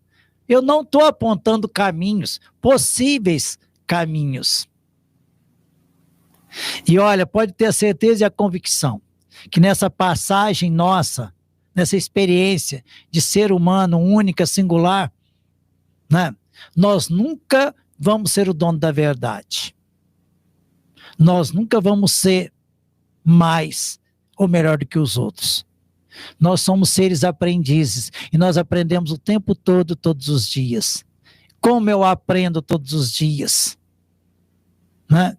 Eu visito, né? Às vezes assim, as pessoas não sabem que eu visito, mas eu visito, né? Eu vou, quantas coisas que eu já aprendi lá no Pirinã, lá na Santa Sofia do Gama, lá no Gama, no Cuba, né? No Paraíso, aliás, meu Paraíso tem que conhecer porque minha esposa nasceu no Paraíso, né? No caminho de Pedro Rosário, né? A gente vai visitar aqui São Paulo da Chapada, São José, onde a gente faz pesquisa lá no cemitério, que é o cemitério mais antigo de Pinheiro. São José da ali chama São Paulo da Chapada, é o cemitério de São José, né? A gente vai fazer pesquisa lá, né? Vários povoados, e a gente vai aprendendo. E a gente vai vendo que existe um rastro de conquistas e de experiências, às vezes mal sucedidas, porque não tiveram apoio, de fábricas perdidas pelo interior de Pinheiro, projetos de canadenses, de franceses, de portugueses, muitos que não foram para frente, talvez porque não tenham tido apoio, ou porque muitas vezes se iludiram, ou até porque muitas vezes eram aproveitadores e achavam que aqui ia ganhar dinheiro fácil. A gente não sabe, precisa fazer pesquisa, né? E o papel da universidade é fazer pesquisa, tentar compreender essa realidade, né? Tem tanta coisa interessante, por exemplo, o Igor vai defender agora a monografia dele, né? A monografia dele é sobre as estranhas criaturas, que nós vamos transformar depois de livros. Na realidade, o Igor fez um estudo sobre celebridades, que é a música do Charles, né? E a música do Batista Pessoa, não é isso? Batista Pessoa, que é Estranhas Criaturas, que foi imortalizado na voz do nosso grande cantor, saudoso Doegnes, né? Inclusive o Doegnes, né, antes do falecimento dele, antes da pandemia, ele perguntou, e aí, quanto que vai ser aquela defesa? Ó, já fiz meu compromisso, no dia da defesa do Igor eu vou lá cantar. Infelizmente, o Igor vai fazer a defesa e o Doegnes não estará lá para cantar. Mas eu sei que as energias dele estarão presentes na defesa do Igor, né? Porque nós vamos resgatar essa história dessas pessoas, né, que fizeram história nessa cidade e que muitas vezes eram perseguidas, recriminadas, ameaçadas, injuriadas, provocadas, apelidadas, mas eram seres humanos. E às vezes você pergunta para muita gente, a felicidade era uma louca que tinha por aí. Mentira! Felicidade tinha surto, sim, uma vez por ano. Mas a Felicidade era uma extraordinária cozinheira, lavadeira, passadeira. E nós entrevistamos pessoas para que ela trabalhou, pessoas inclusive da alta sociedade, né? As melhores referências de Felicidade de Dona Graça Leite, da viúva do seu José Irivan Cordeiro, ela trabalhava na casa deles. E aí você vai fazendo trabalho, muitos outros senhores que nós pesquisamos, as pessoas diziam, olha, mas tinha um mês que ela surtava. Aí ela saía para a rua. Mas ela areava uma panela que você podia usar como espelho. Ela lavava uma roupa que era tão branca, mas tão branca, que você não acreditava. Ela tinha cozinhava e tinha um tempero que era extraordinário. E o que estava no imaginário da sociedade pinheirense? Uma estranha criatura, uma louca. Mentira! Por causa de um surto que acontecia uma vez por ano, você vai julgar todas as demais qualidades de um ser, de uma pessoa, é um ser humano, reduzir ela àquilo, né? Isso não é justo. Então, a universidade está cumprindo esse papel. A música fantástica, né? A letra é fantástica do Charles, né? Que é celebridades. Olha, toda semana eu estou lá no notebook, vou ouvir essa música mais uma vez. Eu vou ouvir As Estranhas Criaturas e eu vou ouvir a música Celebridades, né? Que a gente está resgatando. Quanta coisa que a gente já não resgatou, lá do cemitério de Santa Sofia, do Gama, né? As mulheres vereadoras de Pinheiro, os executivos, o cinema em Pinheiro, a cultura em Pinheiro, né? O primeiro jornal de Pinheiro, monografia sobre a plaque, né? Nossa, quanta coisa, não só eu, muitos outros professores, muitos outros orientadores. Eu, como eu sou apaixonado pela história local, talvez eu tenha até mais orientandos que queiram estudar Pinheiro, ou a região, estudo sobre escola, sobre violência escolar, sobre os missionários do Sagrado Coração de Jesus, isso sobre o Padre Risso, né? O Rodrigo fez um estudo maravilhoso sobre a presença dos missionários do Sagrado Coração de Jesus em Pinheiro, e sobre o Padre Risso, né? E muitos outros, né? Porque as pessoas têm, quando você fala Padre Risso, as pessoas sabem, né? A contribuição que teve, né? O Ronald, também PM, fez isso sobre a violência escolar no Colégio Pedro Lobato, para a gente compreender por que tem violência escolar, o que é a violência escolar, né? Quantos e quantos estudos que não estão em andamento nós estamos orientando, não só eu, como os demais professores. Então, ou seja, nós estamos recompondo, revisitando, construindo ou reconstruindo a história de Pinheiro, mas com critérios técnicos, com metodologia científica, né? Olha que eu estou falando aqui da área de humanas, né? Mas eu imagino o que está fazendo o pessoal da filosofia, né? Da biologia que está aqui, né? E os estudantes de direito também que faz, porque eu li inclusive uma dissertação de mestrado que fala sobre a política de Pinheiro, né? Que me parece que foi escrito por um advogado, né? Um filho de Pinheiro. A Parte Sul está com um trabalho muito bom aí agora nas comunidades quilombolas, Alto Siciliano, tudo. Professor, só um parênteses aqui, porque assim, eu acredito que quem está vendo de casa não consegue às vezes captar a energia que está aqui. O professor Dimas, quando ele fala, e a câmera não sei se pega, mas quando ele fala dos alunos dele que estão em Lisboa, que estão no exterior fazendo doutorado, o olho dele enche de água. E a gente aqui, a gente é envolvido por esse sentimento. Eu não sei se em casa vocês estão conseguindo, mas o olho dele enche de água. E o nosso também, né? O nosso também, a gente se emociona junto, porque são pinheirenses. É gente da gente, né? É. E eu lembro de uma frase que eu vi há um tempo atrás, pesquisando alguma coisa, eu lembro que alguém disse assim, algum educador, ele falou assim, que o professor, ele é um ser, ele não morre. Ele é eterno, porque ele continua vivo nos seus alunos. Entendeu? Então, hoje, assim como o professor Dimas, ele está vivo também nos alunos dele, nos que estão construindo sua história e tiveram como base seus ensinamentos. O Padre Risso está vivo ainda. O Padre Risso não morreu. Entendeu? Assim como todos os professores, e assim como mamãe, assim como meus professores que eu tive quando era criança, os que já eram, os que estavam no DT, os seus lá de... Sim. Então, continua Cavaco. Né, a importância de valorizar essa classe que é essencial para a construção de um mundo melhor. É legal que ele fala da educação com essa mesma emoção. Com paixão. Com paixão, exatamente, essa palavra, uma paixão assim. A verdade é muito forte. Eu realmente consegui sentir aqui todo esse amor que ele tem e isso é inspirador, porque a gente consegue ver que o senhor conseguiu, o senhor se agarrou nisso e foi até o fim com esse objetivo de vencer pela educação e mostrou. Mostrou na sua cidade, está mostrando aqui para pessoas em outra cidade que é possível fazer tudo através da educação e conseguir abrir caminhos e oportunidades que o senhor jamais conseguiu imaginar que ia conseguir. E eu acho que esse é um papel muito importante que o senhor está trazendo para essa cidade aqui, que o senhor abraçou como sua. E é muito legal todo esse trabalho que o senhor está fazendo na universidade e mostrar para os alunos que é possível. Professor Dimas, falo aqui, não tem uma procuração de todos os jovens pinheirenses, mas falo por muita gente, tenho certeza. Muito obrigado. Teve trabalho dele.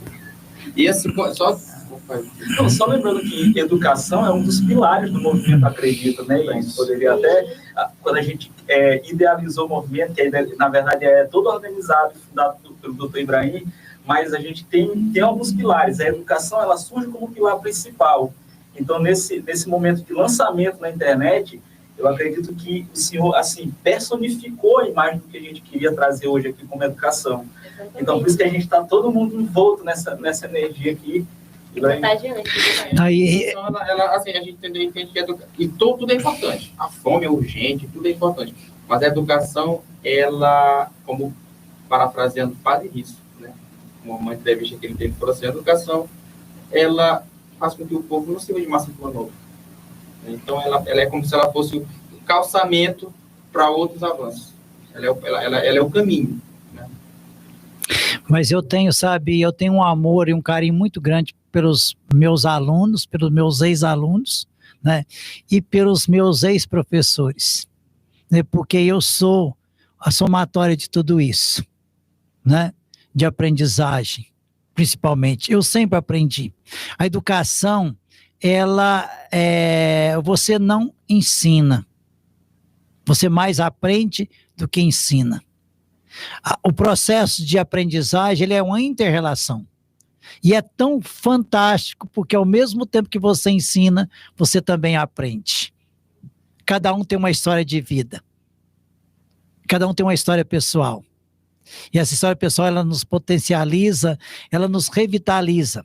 Eu me sinto realizado quando eu vejo um aluno meu passar num concurso, conseguir um emprego, ir para um mestrado, para um doutorado, né? Porque eu me sinto realizado junto com o pai, com a mãe, com a família, né? Porque a educação é maravilhosa, né? A educação não é fácil. Aristóteles já dizia, a educação tem raízes amargas, mas os seus frutos são doces, né? Eu levo isso comigo, né? Eu sempre digo, né, que a educação é a força transformadora da história, que se atrelada à vontade, se torna ainda mais revolucionária, né? Então eu penso que trabalhar a educação, né, é trabalhar possibilidades, perspectivas, né? Então, quando eu vejo as pessoas falando de educação, eu vejo elas falando de possibilidades, de perspectivas, que serão capazes de mudar para sempre a realidade e a vida das pessoas. Né? E sempre, eu acho que nós, educadores, a gente sempre precisa ter muita humildade. Né? O professor, ele não pode ser arrogante. O professor, ele não pode ser egoísta. O professor, ele não pode pensar só no seu salário. O professor, ele lida com vidas. Ele lida com possibilidades do futuro. do futuro que a gente está construindo. E que a gente só vai dar certo se a gente construir junto. Ninguém constrói nada sozinho. Nós construímos juntos. Né? E só que nós temos que voltar, é aquilo que o Edgar Morin discute no livro dele, Em Busca dos Fundamentos Perdidos. Nós precisamos o tempo todo estudar, para a gente perceber aonde é que os elos foram rompidos. E para a gente promover a religação dos elos. E ao religar os elos, religar o saber. É isso que a humanidade precisa. Religar os saberes. Né? A educação, ela nos possibilita, né, mudar mudando.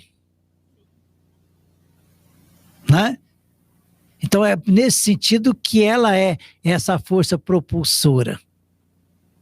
Né? Eu nunca vi alguém dizer assim que não valeu a pena.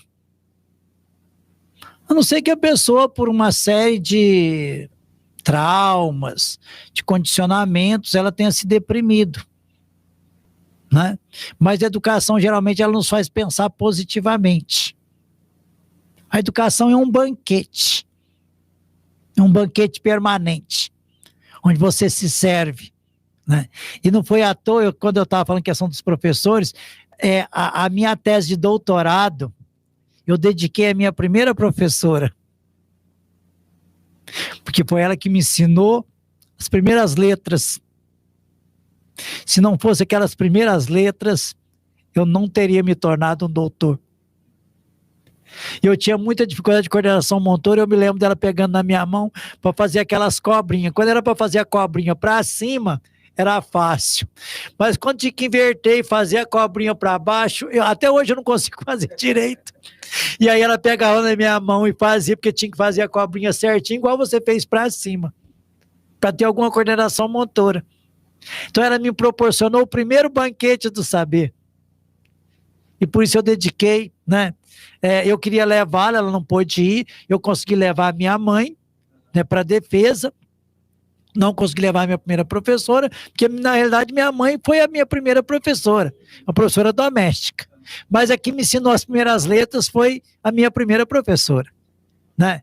Lógico que eu dediquei a minha tese para o meu pai, para minha mãe, para os meus irmãos, mas eu fiz uma dedicação especial para a minha primeira professora, que me ensinou as primeiras letras, porque sem as primeiras letras eu não me tornaria, não teria conquistado o título de doutor. Né? Eu acho que todo mundo aqui merece, precisa, né, pensar e lembrar lá a primeira professora que ensinou as primeiras letras. Porque se eu não tivesse aprendido as primeiras letras, a gente não estaria aqui hoje. Né? Eu acho que a gente tem que ter sempre, pessoal, muita paciência, né? Muito amor ao próximo, muita humildade, muita compreensão. O mundo carece de compreensão. Compreender o outro. Né? E a gente vê aquela questão, porque a nossa sociedade, ela desenvolveu uma teoria que é o contrário do pensamento de Jesus de Nazaré. Meus pais, inclusive, é lógico que era questão de formação, as pessoas mais dizem, não faça os outros que não quer que faça para você. Eu aprendi assim. Mas quando eu fui estudando, aprendendo, que eu fui estudar Jesus de Nazaré lá na essência, porque o Jesus que chegou até nós não é o Jesus de Nazaré, é o Jesus romano, é o Jesus dominador, o Jesus imperial. Mas quando você vai estudar o Jesus de Nazaré dizia o contrário do que diz essa frase que eu aprendi. Ele dizia, faça aos outros o que queres que os outros façam para você. E eu aprendi, não faça aos outros o que não quer que faça para você, mas Jesus dizia, faça aos outros. É você. Jesus coloca a resposta número em ti. É você que faz aos outros. Porque quando você faz o bem, esse bem voltará para você em forma de recompensa. Eu acredito nisso. Faça aos outros o que queres que os outros façam para você. Né? Esse pensamento não é meu. Esse pensamento é o pensamento do maior historiador, do maior filósofo, né? Do maior professor universitário, do maior político, do maior revolucionário da história, que é Jesus de Nazaré. Aquele homem que não precisava de templos para pregar e para falar a verdade. Que não precisava de túnica. Aquele homem que no dia que antecedia a Páscoa em Jerusalém, entrou pelo portão dos fundos. No mesmo dia e no mesmo horário que no portão principal entrava Pôncio Pilatos, seus guardas, seus cavalos, suas cornetas, seus soldados, seus homens da alta sociedade, com o chão forrado de tapetes dourados. Naquela mesma hora, naquele mesmo dia, entrava pelo portão dos fundos de Jerusalém. Isso os padres e os pastores nem sempre falam. Esse homem entrava pelo portão do fundo, de pé no chão, montado num jumento, sendo acompanhado por prostitutas, pobres, famintos, marginalizados, excluídos, aleijados, deficientes. O que as pessoas falam que seria a escória da sociedade. Ele entrou pelo portão do fundo, acompanhado de milhões de pessoas, e ele se encontra na praça central de Jerusalém. De um lado a pompa, do outro lado, né, aqueles que amaram verdadeiramente o Jesus de Nazaré. E aí eu sempre pergunto, olhando o que eu vejo por tudo aí, será que eu tenho direito de dizer que eu sou cristão? Que tipo de cristão? Do cristão romano? Ou cristão do Jesus que entrou pelas portas do fundo, acompanhado por milhões de excluídos? Isso retoma o pensamento de Edgar Morin. É preciso ver aonde é que os elos se romperam.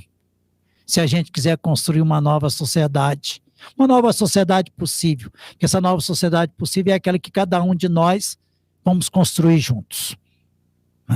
Essa é a teoria da complexidade. E quem desenvolveu a teoria da complexidade foi Edgar Morin. Edgar Morin tem mais de 100 livros publicados. Quando você fala em pensamento complexo, as pessoas pensam que é algo difícil, algo complicado. Não. A palavra complexo vem do latim e quer dizer tecer juntos. Tecer juntos. O segredo é fazer juntos. E nós estamos aqui fazendo juntos. As pessoas que estão nos ouvindo estão fazendo juntos. Porque eu tenho certeza que eu, vocês e as pessoas que nos ouvem, que começaram a nos ouvir lá às 10 horas, não são mais as mesmas pessoas. Eu não sou mais o mesmo. Ninguém de nós somos mais o mesmo. Né? Isso não é nós estamos dizendo, não. Isso já dizia lá o Heráclito. Né? Que pena que a humanidade não seguiu o pensamento de Heráclito. Que pena. A escola de Heráclito. A escola das essências. Né? Nós seguimos duas outras escolas que foram importantes na formação do pensamento ocidental, que foram importantes na formação do pensamento judaico-cristão, né? Que é a escola de Platão e a escola de Aristóteles. Mas que pena que nós não seguimos a escola de Heráclito. Que a cada novo dia nós aprendemos, nós evoluímos, nós mudamos e nós somos os mesmos seres. Nem sempre nós somos o mesmo que começou o dia pela manhã. À tarde, se a gente vai numa aula, se a gente vai numa palestra, se a gente vai no curso, se a gente vai numa audiência, né? Num fórum, o diálogo com o promotor, com o juiz, com, sei lá, o defensor público, né? A gente já sai diferente. Pelo menos uma vírgula a mais a gente já aprendeu. Nós somos seres eternamente aprendizes e nunca seremos o dono do saber. Somos seres em construção. Né? E é nesse sentido que eu quero desejar a todos que nos ouvem muita saúde, muita paz, muito amor, muita compreensão. Né? O mundo precisa de compreensão, o mundo precisa de amor. Então, pessoal, esse foi o nosso bate-papo com o brilhante professor Dimas Ribeiro, que nos foi uma aula, na verdade, aqui, né? Uma aula de, não só de, a gente esperava algo e ele entregou muito mais do que a gente queria. Um grande exemplo, uma grande referência para todos nós. Agradeço aqui ao Dr. Inácio, né, que foi importantíssimo. Não está mais aqui conosco, mas ele foi importante para a gente, para dar a estrutura para a gente poder fazer desse formato aqui hoje. Agradeço a todos que nos acompanharam. Aí teve muitas mensagens, muita gente mandando, não conseguimos ler, senão a gente ia ficar aqui até de noite, mas Gessé fez um comentário aqui muito legal. E outras pessoas que infelizmente não conseguimos responder, mas foi muito bom o papo, foi muito fluido. E Thalita, pode falar alguma coisa aí, depois o professor conclui. Sim, foi uma presença muito boa, tá, com o senhor, porque realmente o senhor deu uma aula aqui, eu aprendi tanto e fui impulsionada ainda mais nesse caminho da educação. O senhor, eu já estava nesse caminho, mas eu vi a paixão que o senhor tem por isso e fez eu ter mais dedicação e vontade de correr atrás. Então o senhor se tornou agora uma referência para mim, que eu já tinha ouvido falar e agora com certeza vai ser uma das pessoas que eu vou ter como referência e admiração e uma vida de superação, eu digo assim. E aqui os jovens pinheirenses também, né? Não só da universidade, mas a todos que assistiram e que não conheciam o professor Dimas, e está no ensino médio, está no fundamental, você jovem, adolescente, isso aqui é uma referência para a gente nessa cidade, que abraçou a gente com muita alegria, né, e paixão. Agradecer a presença que foi muito, muito boa e foi assim, uma conversa fluida e maravilhosa. O senhor pode dar suas considerações finais. Bom, eu que agradeço essa oportunidade, né, de estar aqui com vocês, com o Ibrahim, com a Thalita, com o Jairo, né, com todos vocês que nos acompanham pelo canal, pelas redes sociais, né, e dizer que cada um de nós somos responsáveis pelo mundo novo que nós desejamos, pela nova realidade que nós desejamos. É preciso apenas que cada um de nós façamos a nossa parte, né? E que a gente acredite em nós, nas nossas potencialidades, nas nossas possibilidades, que todos nós somos capazes de fazer alguma coisa. Todo mundo tem um dom, todos têm uma habilidade, todos têm uma aptidão. O que nós precisamos apenas é descobrir qual que é a minha habilidade. Qual que é a minha aptidão? Quais são as possibilidades que eu tenho? Abraçar e acreditar que vai dar certo. Porque nós podemos, se a gente quiser. A vontade é o primeiro passo. Se você não tiver a vontade, nada mais vai acontecer na sua vida. Encerramos assim.